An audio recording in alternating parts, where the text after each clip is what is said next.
And now for something completely different.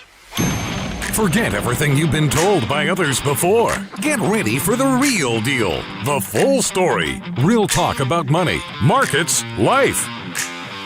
Now, it's The Real Investment Show, presented by RIA Advisors.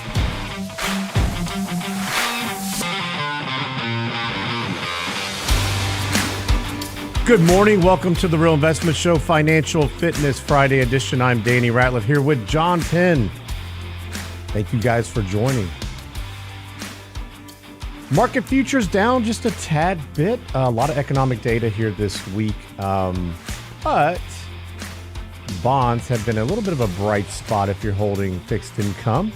So a little bit of a hedge here this week, but this week we've seen NFIB Optimism Index up slightly, which is a little bit surprising. CPI down a bit. Initial jobless claims, those were actually up. PPI down. So a lot of data this week. We've seen the Fed meeting. Obviously, that was the big news of the week. And the dot plot has changed once again. So went from 3 potential 25 basis point cuts to now to potentially just 1.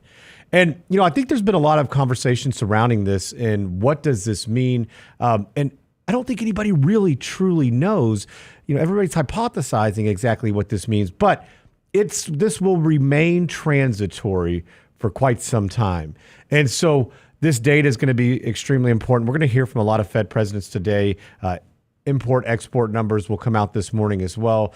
But at the end of the day, this number will continue to be a moving target, especially as we continue to get data that is continuously revised. So keep in mind that this will change over time. And I think that as an investor, as somebody who's looking at fixed income, and John, I know you've been getting a ton of questions on fixed income.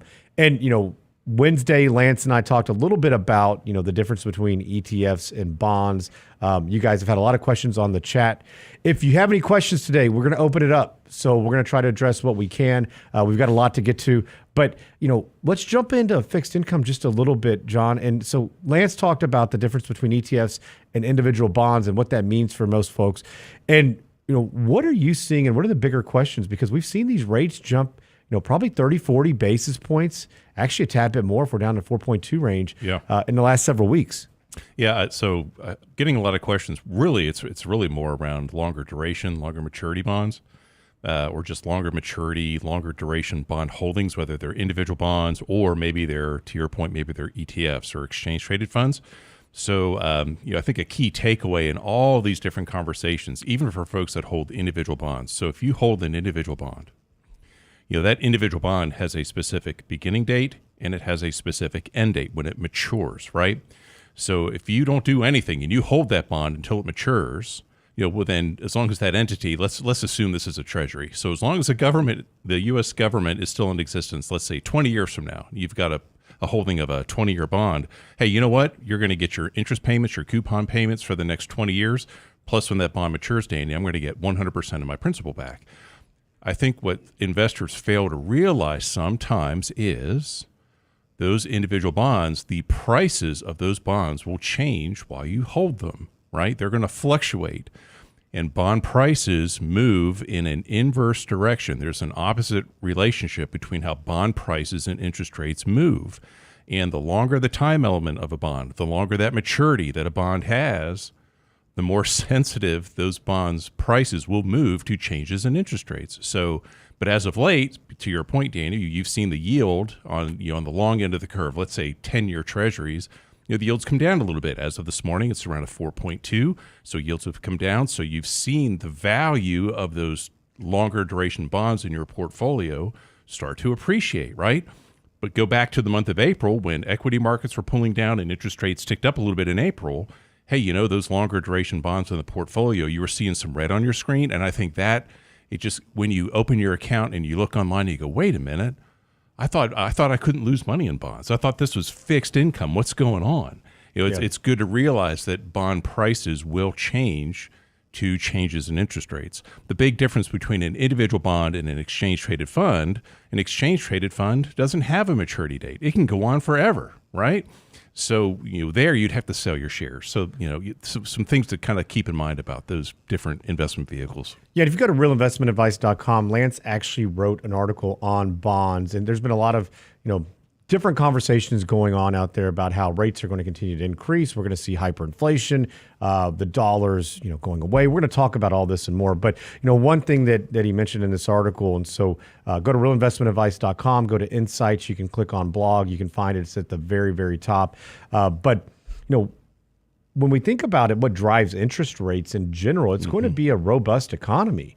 And so as we see growth, generally speaking, we're going to see that also tick up. Now, we will try to combat inflation with higher yields, and so that's going to be something, a mechanism the Fed will historically use. But, one thing that, Lance mentioned is that, more robust growth and inflation rates allow lenders to charge higher borrowing costs within the economy. But the issue with this is also, how much can people borrow? Where are we at? I mean, if you look back historically at, different times where we look at debt to income or just the leverage percentage as a whole, and we see a lot more debt on the books at the moment than what we've historically seen.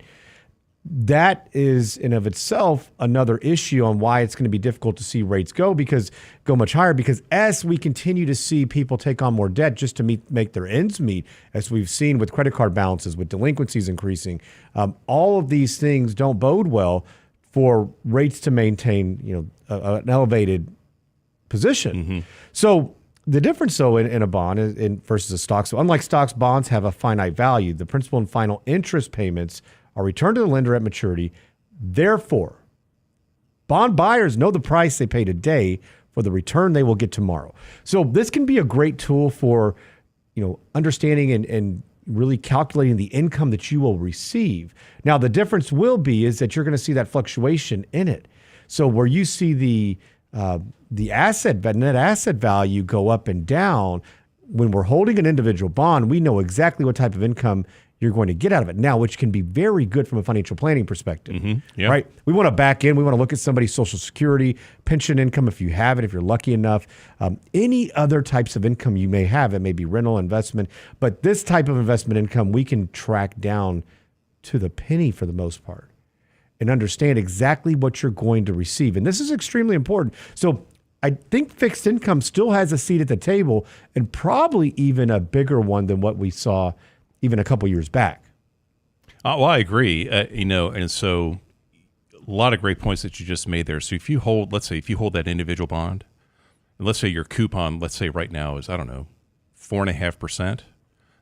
Doesn't matter what interest rates do. Doesn't matter what the value of the individual bond does while you hold it. You're going to receive 4.5% cash flow every year, like clockwork. That the cash flow amount will not change. The value of the bond will change, right, while you're holding it. So, but we know even if interest rates tick up here a little bit in the near term and the value of that bond comes down, well, we're not going to want to sell that individual bond before it matures at a loss. We just hold it, right? And to Danny's point, with everything that's going on out there with the debt, we do think that interest rates will eventually come down. Things just don't typically travel in a straight line, right? That's exactly right. Hey, so we're going to be right back after the short break. Want to talk about the death of the dollar. Petro Dollar, obviously that contract expired between Saudi Arabia. Lots of questions around that. We're going to answer a few of those. If you do have any questions right now, go to the chat at YouTube, Real Investment Show. Hit the subscribe button while you're there. We'll be right back.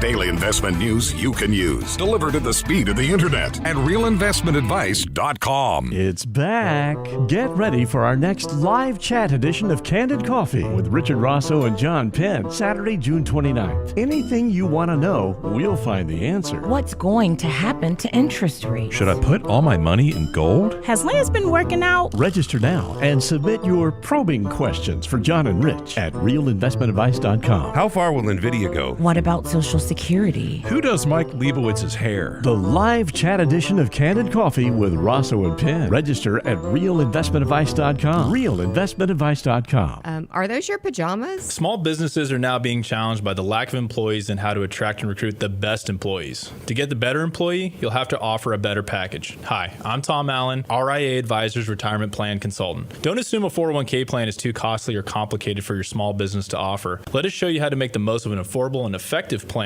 that will deliver true value for your business and your employees. Call me toll free at 855-RIA-PLAN or online at realinvestmentadvice.com. That's realinvestmentadvice.com. The Real Investment Show. When it comes to wealth management, most people think of stocks and bonds, but it's like enjoying one layer in a 7-layer cake. At RIA Advisors, we want to make sure you get your cake and eat it too. Social Security, Medicare, creating a tax-friendly retirement paycheck. Perhaps you're saving for college. How about life insurance, guaranteed income solutions, all along with comprehensive planning? At RIA, a holistic approach to your money is our priority. Call us today, 855-RIA-PLAN, or find us online at realinvestmentadvice.com. Realinvestmentadvice.com. And now, another page from the Real Investment Advisors Investing Manifesto. A passive investment portfolio requires active risk management. It's not a choice, it's necessity. Diversification doesn't protect against risk of loss. Let us actively help you reach your financial goals with RIA Advisors. Neither bull nor bear. RIA Advisors, 281-501-1791 or online at realinvestmentadvice.com. You're listening to The Real Investment Show.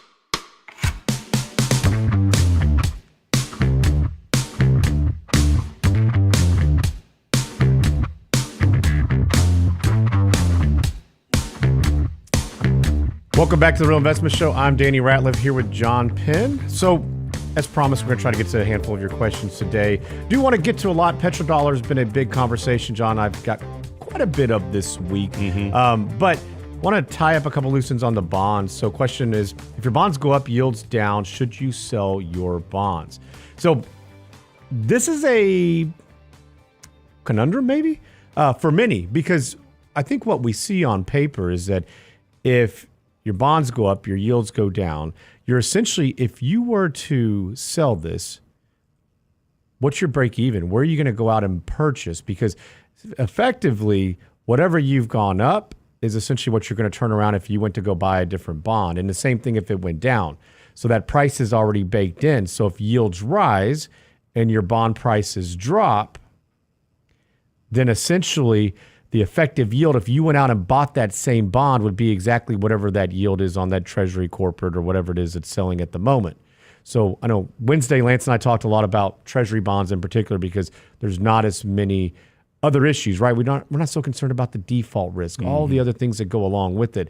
And so when we purchase bonds, and somebody had a great follow-up to that, and it says, well, did you buy the bonds for income or capital appreciation? What was your plan? And bonds can be used for both. I mean, we've been kind of talking more on the fixed income side and, getting that repeatable income that comes in. But, when you mentioned, John, the long duration side of this, if you have a high conviction that you believe yields will fall, a long-term bond is going to be great for that price appreciation. That's right. Now, we're going to be left at some point saying, where's the next best use of our dollars, right? Because at some point, yields, if that comes to fruition, when yields drop, you get that great appreciation. Where do you go next? Because if you're, say, at 4.5, give or take, 5%, maybe you got lucky and timed it just perfect, you're going to be looking around saying, where can I find this yield? And it's going to be difficult. So you will be very, happy you have that yield coming in, but it's going to be tough to sell because of that appreciation and turning around and finding that same investment. So lots of talk on the petrodollar here as of recent. So if you don't know, June 9th, the 50-year contract between Saudi Arabia and the United States came to an end. And so, if you're out there reading, it seems like the mass media has not covered this a whole lot. But all of a sudden, over the last couple of days, just boom. It's been everywhere. Yesterday, right? Got a lot of calls on it yesterday, out of nowhere. It was for me. It was like Wednesday night. Yesterday, started to get a whole lot of conversation around that. And the main topic is that this is going to cause hyperinflation. Oh my gosh, it's more about moving away from the dollar. And And yes, maybe to some extent. Now, there's a lot of talk and there's a lot of speculation on this. This could be also Saudi Arabia, putting more pressure on the United States to essentially, put pressure on Israel to stop what's going on overseas at the moment. But the contract was set to expire nonetheless. I think a lot of this is what has been done to actually continue that. But at the end of the day, I want you guys to think about a couple things. And Michael Leibowitz wrote actually a two-piece article here last year in April, and it's actually still very timely today. And I can go back on the dollar, and there's been lots of talk, and with the advancements of technology, with all the things that are occurring, it would only make sense for some countries to eliminate the dollar as the intermediary. Now, the issue will be is they may eliminate that as the intermediary, but are they going to continue to use that as a store of capital? Dollar's been increasing substantially against other currencies. I know we continue to hear about the death spiral that it'll essentially go on at some point. We're not there yet. And we've been hearing that for, years, not months, years. And listen, at some point we will see the dollar come down. And we've seen it over periods of time, but not to see what everybody's been expecting. So article, if you go to realinvestmentadvice.com, go click in the search bar. You can type in dollar. Those two articles will come right up. But a couple of things. I can think back, oh man, John, it's got to be I feel like it's 10 years ago, where Russia and China, they share over, thousands of miles of border, and they began to trade in their own currencies. And for years they didn't. They traded just in a dollar. And at that time I was getting a lot of phone calls saying, oh my gosh, this is the end of the dollar. We're going to get away from it. Now, we've seen, with the kind of the more cohesiveness of the BRICS, it seems like they're doing a better job and trying to get away from the dollar. And that's understandable. We have used it as a tool in many ways for punishment when regimes aren't doing what exactly the United States would hope and want. So it has been a kind of a carrot and a sword to some extent. Kind of a little bit of leverage. If you want our military support, guess what? Yeah. You're going to use our dollar, right? Yeah. So, I think about this too. You go back, the headlines about the dollar have been around for, golly, it's probably as long as I've been in the industry too, or more. You go back to 2023, not 2023, my goodness, 2004. There were, The Economist back in 2004. The disappearing dollar. You go back and look at the Wall Street Journal in 2011. Why the dollar's reign is near an end on Wall Street, right? Back in then CNBC back in 2013, dollar seen losing global reserve status. So these are headlines that have been around for a number of times. And is this something to pay attention to? Absolutely. And who knows where will the dollar be the world's reserve currency still in 15 or 20 years? That I don't know. We don't know.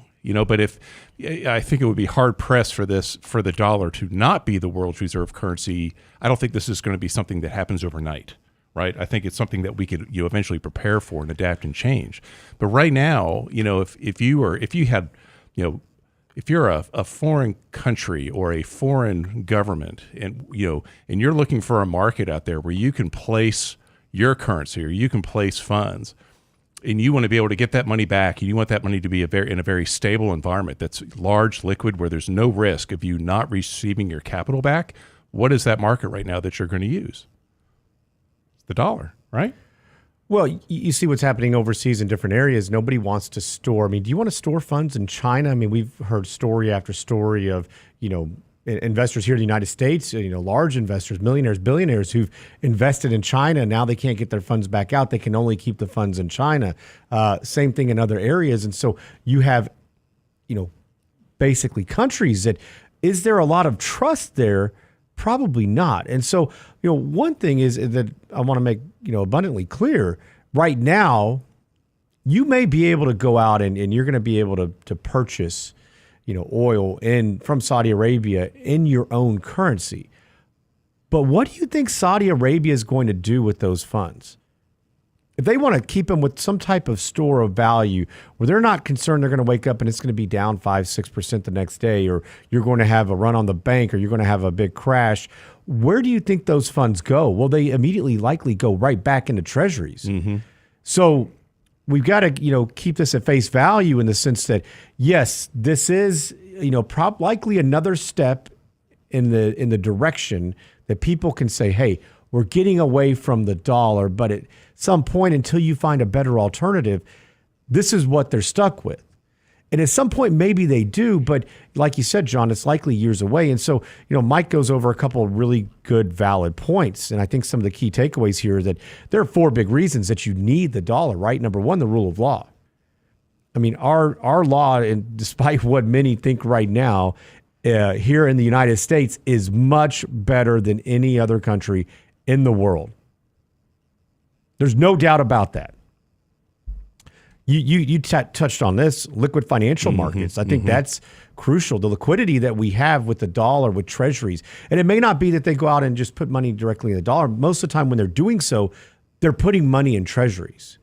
So I know there's lots of concerns. Obviously we talk about the debt, the deficits. All of these things are here. These are all problems. These are things that we are watching daily. But, all of the headlines and all of the doomsayers, look, they're going to be right someday. But how many of you have been sitting out there in cash for the last 10 years? I guarantee you there's a lot of people, because we continue to believe our own, we kind of get in our own way sometimes. But, the economic and military might is something that is here as well. And, I know, listen, I hear from many of you and the concerns that you have, and they're valid concerns. But yet we are still the largest economic power in the world. Our economy, you can combine the next 3 largest countries, and that's what you get, the economy of the United States. So where do you think these people are going to be doing when they're buying our services and our goods, and we're purchasing things from overseas? Now, we've seen a lot of reshoring. We've seen, where we're bringing jobs back here. And so I get the inflationary aspect of that. And there's been a lot of, talks with, we just saw President Trump say we can eliminate taxes and start doing tariffs. I mean, there's so many conversations and things that go along with this. And so I don't think this narrative is going away, but I also don't think the dollar's going away. It's not falling off a cliff. And I know that a lot of the headlines are that, or the conversations, but kind of behind the scenes are, when it happens quick, boom. It's just going to change. There's so many things in place. There's so many, picture the economy, a big spider web, that it doesn't just change overnight. The functions, the facilities, the regulations, it's not something that's going to just change. And you got to think about also, when you think about the dollar and the military aid, we're seeing China and Russia trying to gain a larger power, more power here. They've changed the narrative a bit in many ways, but people still, they're aware Russia's still in Ukraine. Yeah. China is still talking about taking over Taiwan. There's places that they're looking at and saying, how do they grow? We've got we've got a demographic problem. We had geopolitical issues still there. We've got countries that cannot be trusted. And for now, there is not that major change as of yet. Hey, we're going to get to your questions here as well. But we're going to talk about the squishy side of retirement and what that means. So we'll be right back after this break.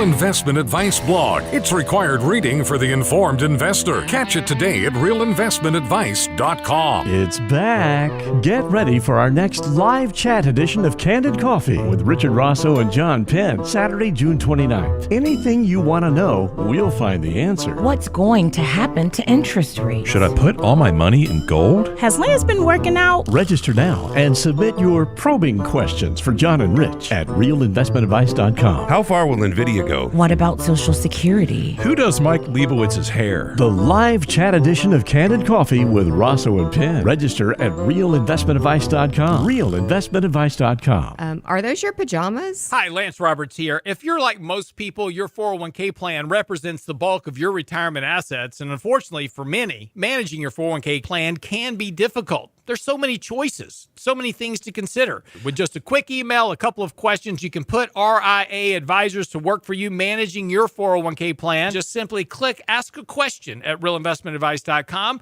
or give us a call at 855-RIA-PLAN. That's realinvestmentadvice.com. The Real Investment Show. And now, another page from the Real Investment Advisors Investing Manifesto. Manage risk and volatility rather than trying to manage gains. You don't have to be right all the time. Long-term investing success is a 70% gain. Let us help you reach your financial goals with RIA Advisors. Neither bull nor bear. RIA Advisors, 281-501-1791 or online at realinvestmentadvice.com. Can't catch the whole show now? Listen to our podcast later at realinvestmentadvice.com. Danny, you know inflation's getting bad. You remember back in the day when strippers used to have names like Crystal and Diamond after something really expensive? No. The Real Investment Show podcast. Well, now you go to the men's club, it's like, welcome to the stage, gas and eggs.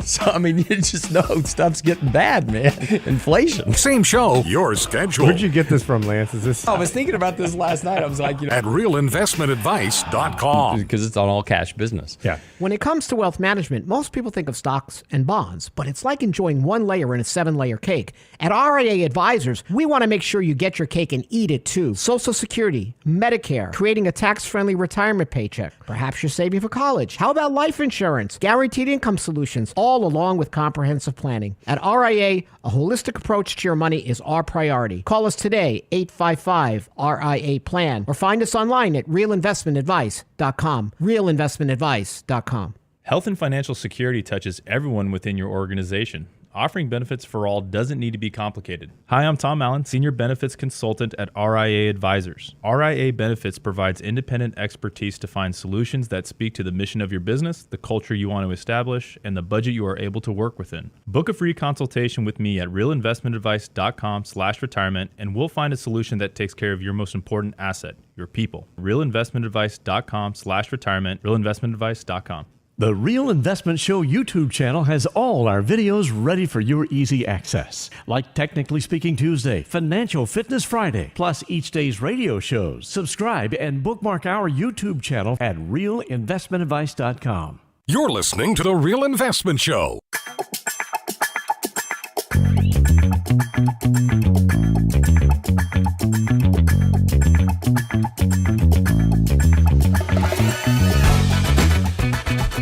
Welcome back to the Real Investment Show. I'm Danny Ratliff here with John Penn.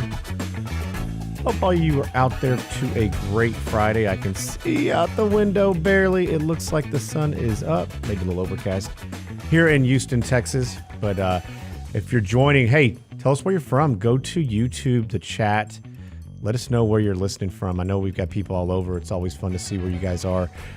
Also, taking some questions today. We're going to try to get to them. But want to talk about something that John and I discuss and visit with clients on a regular basis, which may not be what you would think financial advisors, go over or review. And there's an article I found that talks about the squishy side of retirement. And Richard and I, if you've listened or ever attended one of our Right Lane, seminars, I guess is what you want to call it, or classes, probably a better word. We talk about things that aren't just about the money. And what we do find is that over time, the money follows these items.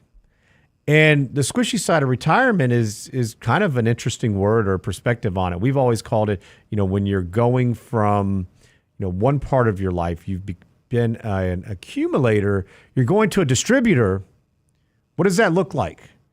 Where do you go? We call it the crossover risk when you're going from one to the other. And, I've always equated it, my kids all play sports, they practice, even when they're just starting, like T-ball, for instance. There was a whole lot of work that went into it prior to their first game.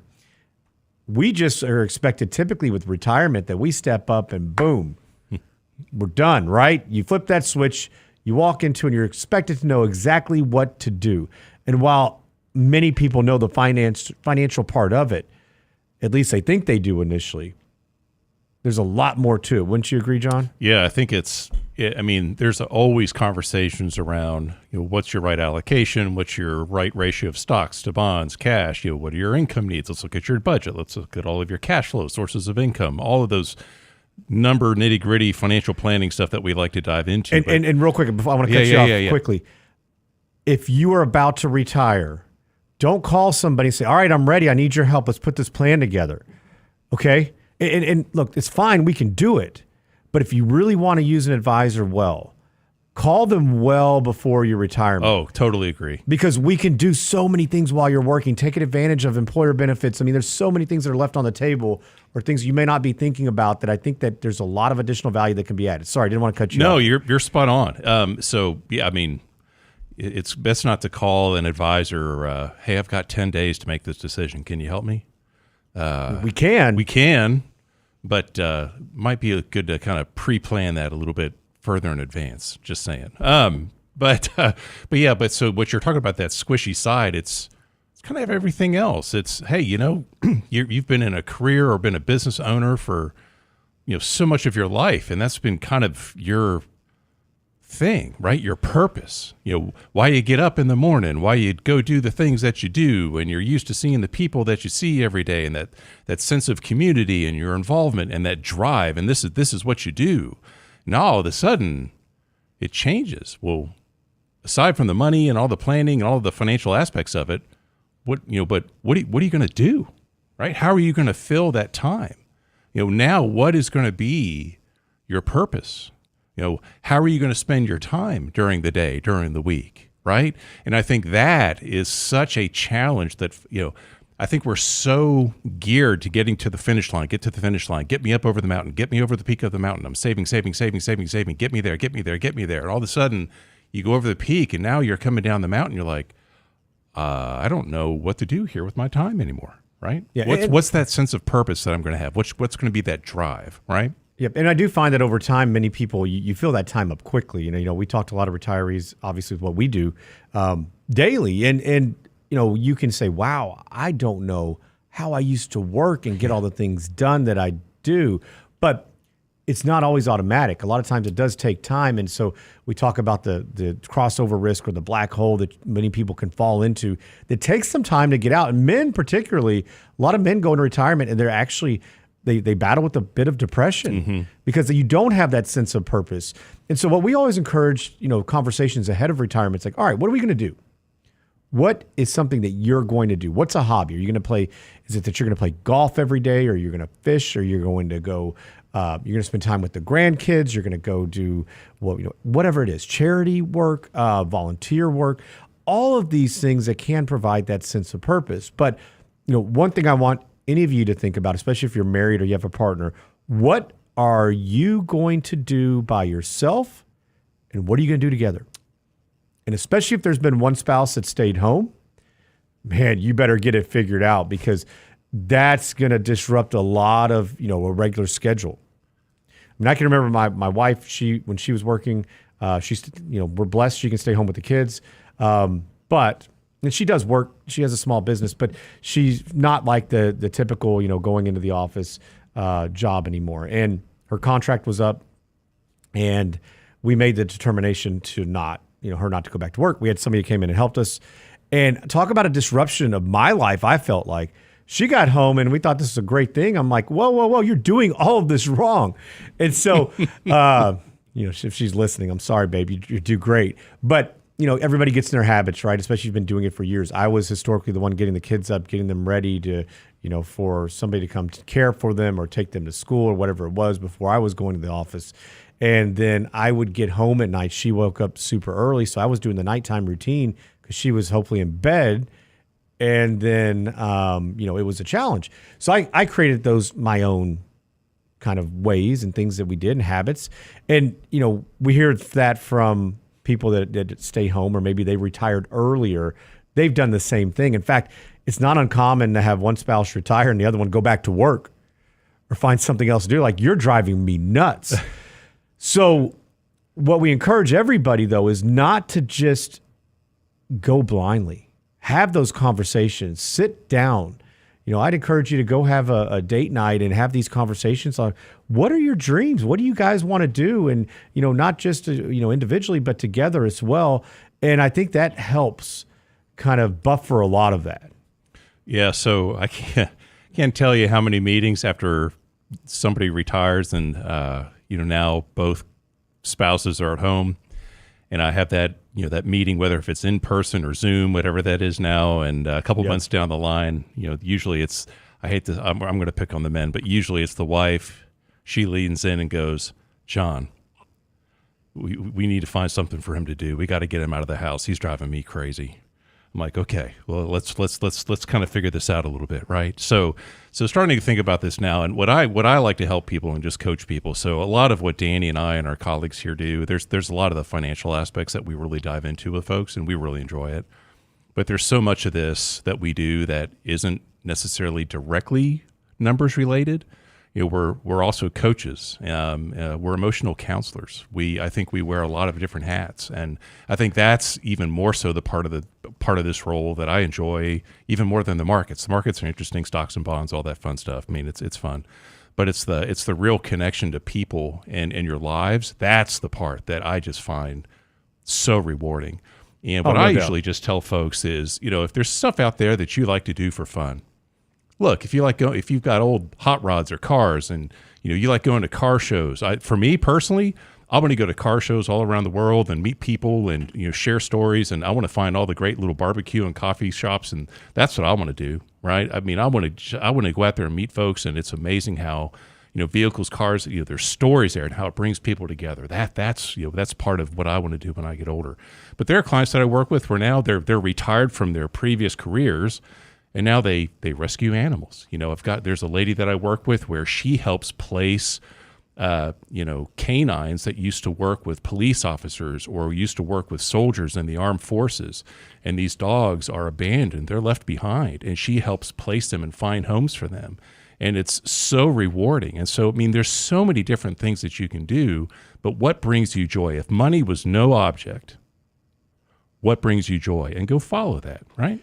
Well, but also I do think this is important because, you talk about the non-financial aspect of this, but what we find though is it's always attached to finances, right? Because if you enjoy the hot rods and you want to go to the car shows, that's not for free. And if you're traveling the country to do so, or you are, fixing up a hot rod, that's not cheap either. So let's talk about what do we need to allocate funds in your spending plan towards that. And I think that's an important aspect, is that finding out what that is. And this will change over time. And I can't tell you how many times that we create a financial plan and somebody's retired and 6 months later, like, man, I'm doing things a lot different. We check in kind of a spending plan update. What does that look like? Where are you spending your money? And it ebbs and flows and it changes over time. And you may pick up a new hobby, you may drop one, or you may do something you thought you were going to do and find out, man, I don't really enjoy it as much as I used to.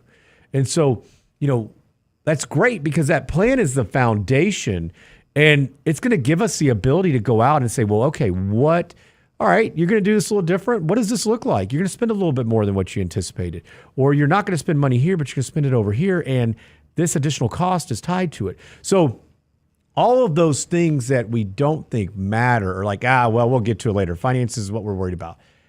They matter, I promise. It is a big deal because the money follows each one of those things.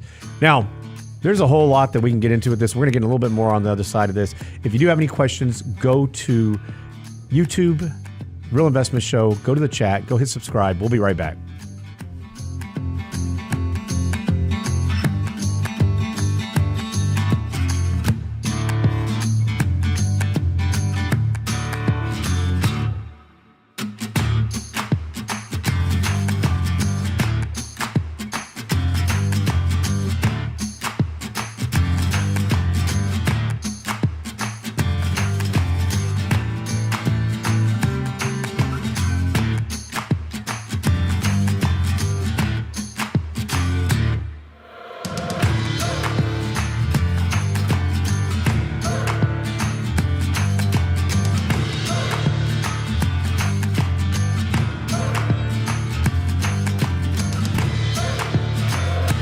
Get daily investment news you can use, delivered at the speed of the internet at realinvestmentadvice.com. It's back. Get ready for our next live chat edition of Candid Coffee with Richard Rosso and John Penn, Saturday, June 29th. Anything you want to know, we'll find the answer. What's going to happen to interest rates? Should I put all my money in gold? Has Lance been working out? Register now and submit your probing questions for John and Rich at realinvestmentadvice.com. How far will NVIDIA go? What about Social Security? Who does Mike Leibowitz's hair? The live chat edition of Candid Coffee with Rosso and Penn. Register at realinvestmentadvice.com. Realinvestmentadvice.com. Are those your pajamas? When it comes to wealth management, most people think of stocks and bonds, but it's like enjoying one layer in a 7-layer cake. At RIA Advisors, we want to make sure you get your cake and eat it too. Social Security, Medicare, creating a tax-friendly retirement paycheck. Perhaps you're saving for college. How about life insurance, guaranteed income solutions, all along with comprehensive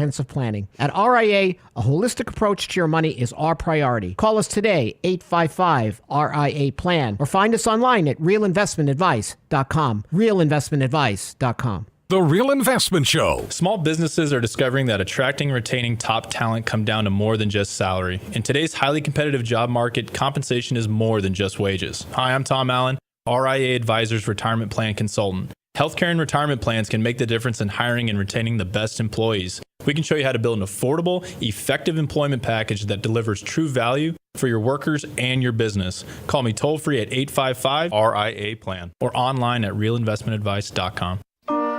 And now, another page from the Real Investment Advisors Investing Manifesto. Bulls win in bull markets. Bears win in bear markets. Eagles soar above and take advantage of opportunity. Let us help you soar as you reach your financial goals with RIA Advisors. Neither bull nor bear. RIA Advisors, 281-501-1791 or online at realinvestmentadvice.com. You're listening to The Real Investment Show.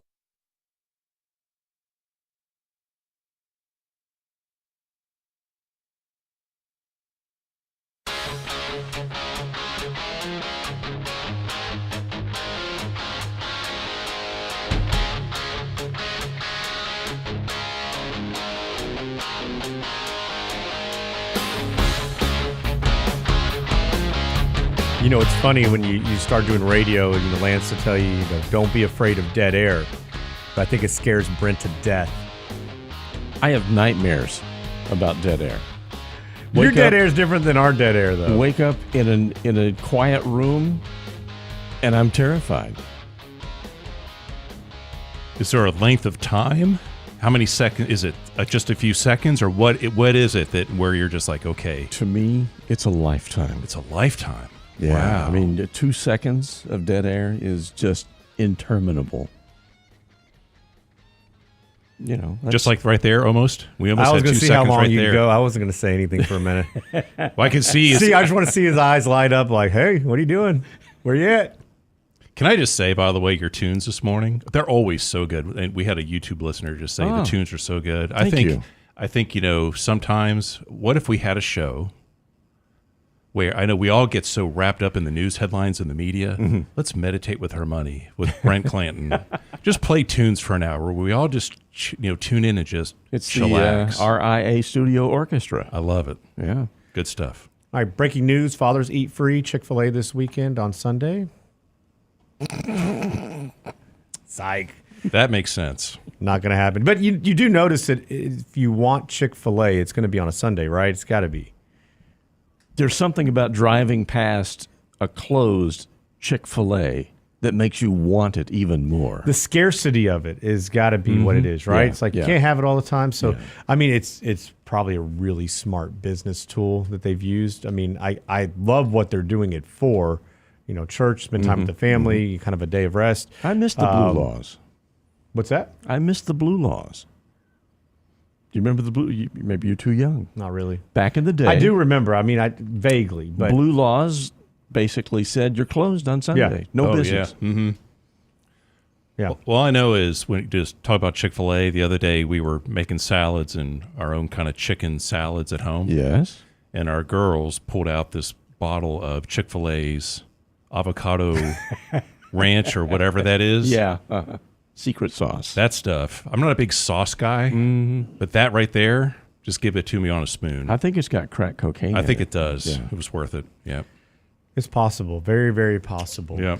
So just talked about the squishy side of retirement and what that means. And so, just to wrap that up, keep that in perspective. I would advise, if you're going to use an advisor, start earlier than later. Try to utilize, start having those conversations, and don't be, don't not engage them in those non-financial topics. I mean, I think one of the things that we had the benefit of is talking to lots of different people that have been there and done that. I mean, it's not just the degrees and certifications. The experience goes a long way, and also the network. I mean, when you work with an advisor, you should have kind of envision a built-in network of that they help a lot of people when they retire, economies of scale. I mean, anything from, I tell people, if anything financial, don't hesitate to ask.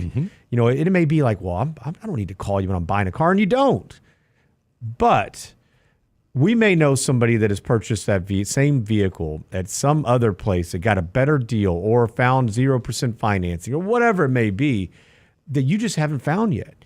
And so there's just little things like that I'd always encourage you, reach out, make them a partner in your finances as far as what you're doing, and create that relationship. And, you mentioned, John, that's exactly what it is. There is a relationship where, we have a vested interest in each one of your retirements, and we want to make sure that you're successful and you do well. So you mentioned and alluded to this earlier, was allocation in retirement. We've been getting a lot of questions on like, what does my allocation need to be? But there was a question here on the YouTube channel. So I know I've said it a couple times, but if you're new, or if you're driving along in the car and you say, man, I'm going to miss you guys next week, go to YouTube, Real Investment Show.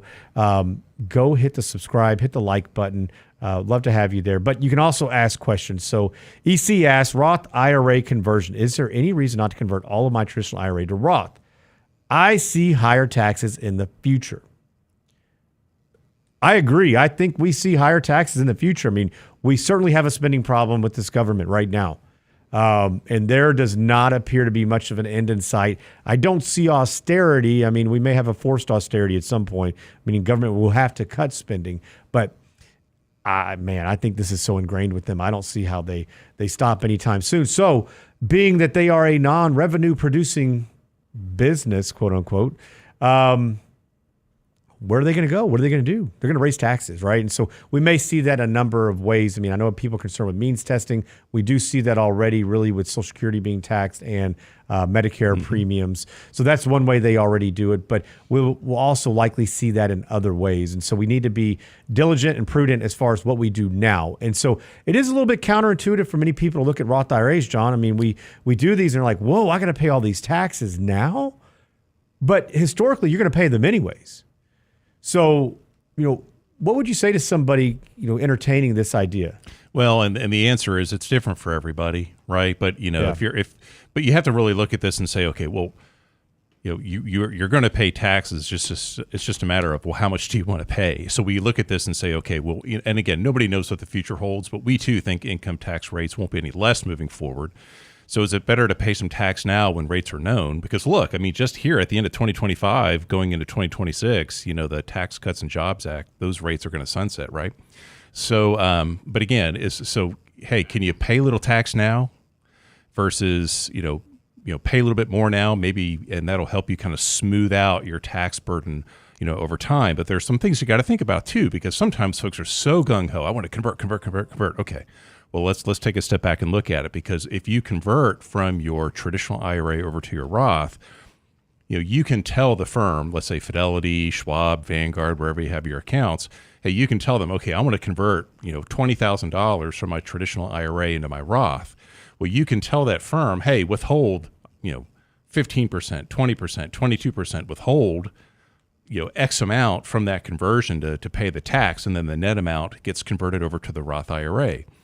If we're helping you look at conversions, and if we think it makes sense, we want that full $20,000, whatever that amount is, to move from your traditional IRA over to your Roth. We want the full amount to get converted into that Roth IRA. So now all those dollars can start working for you, growing for you tax-free. And if there's any sort of tax due on that conversion, we want you to pay that with non-IRA money. right?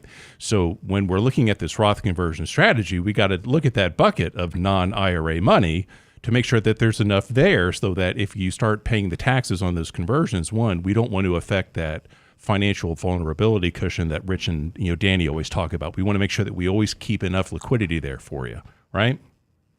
Yeah, and I think that's key. And so the efficiency of it is that you need those funds on the side, that you're going to be able to meet that, right? And so we don't do this always just from a distribution standpoint, like what you will need later. You can also think about this as a legacy planning tool in the sense of, I think my kids are doing very well, or taxes are going to be much, much higher in the future, and I want these funds to go longer, right? Now, we need to be thinking about that for ourselves so we don't become a burden on somebody else. And what is the best way to do it? Where I do see problems is just what you mentioned, is where somebody goes and they don't have any after-tax funds, meaning funds like in a checking, an after-tax taxable, brokerage account, anywhere that they can pay those taxes. Mm-hmm. So your money doesn't go as far if you're going to have to pay. Let's say you have $100,000, your effective tax rate's at 15%. You're paying a 15%. You take that $15,000 out of your traditional IRA to pay the taxes, and the 85 goes into your Roth. That's great, and that still may make sense long term. We'd prefer you put that whole 100 though into that Roth account. Now you need to or understand the seasoning rules. Essentially, if you're creating a new Roth, you have not had a Roth, those funds that go in need to be in there for at least 5 years before you begin taking distributions. Now, you can take principal out. That rule is for your earnings. Correct. So make sure you're aware of that. You know how to do that. Now, luckily, if you're not going to, basically liquidate all of those funds, there's a good rule that they consider it FIFO. We talk about FIFO and LIFO, last in, first out, first in, first out. Those funds are considered FIFO, meaning that the funds you put in, the principal, will be what you take out initially. So if you're only taking a little, you're likely going to be okay, but I'd always encourage you to discuss this with your CPA. So a lot of moving parts on this. Now, John, you brought up something on a Roth conversion, but we had a question on the YouTube channel. But you brought up something you and I were talking about earlier. You had a question on not a Roth conversion, but a backdoor Roth. Backdoor, yeah. So if your income is too high, based off if your income is too high, it will not allow you to make a straight contribution to a Roth IRA, right? Well, there are still ways to get money into a Roth IRA. It's called a backdoor Roth, where you can set up an IRA, a traditional IRA, where you make a non-deductible contribution. So you make a non-deductible contribution to the Roth. If you're under 50 years old this year, that's $7,000. If you're over 50 years young, you have an additional catch-up, so you can put $8,000 into a traditional IRA. So you make a non-deductible contribution to the traditional IRA, then that money converts over to the Roth. That's what they call the back door. There's some rules you got to be careful with there. If you have other IRAs out there where you've already made deductible contributions, the IRS will treat your non-deductible IRAs and your deductible IRAs as one. It's called the pro rata rule, or the cream in the coffee. So there's some nuances there that you got to look at, where if you do that backdoor conversion, you may end up being taxed on that conversion. So be aware of that. Be cautious. We'll get back to this at another day. Talk to your CPA. Hey, I got 4 things for you. Number 1, go to realinvestmentadvice.com. Go sign up for Candid Coffee June 29th. We'd love to have you there. Also, number 2, send in your questions. 3, hit the like button, hit the subscribe. Hope everybody has a wonderful weekend. We'll see you guys on Monday. Thanks for joining.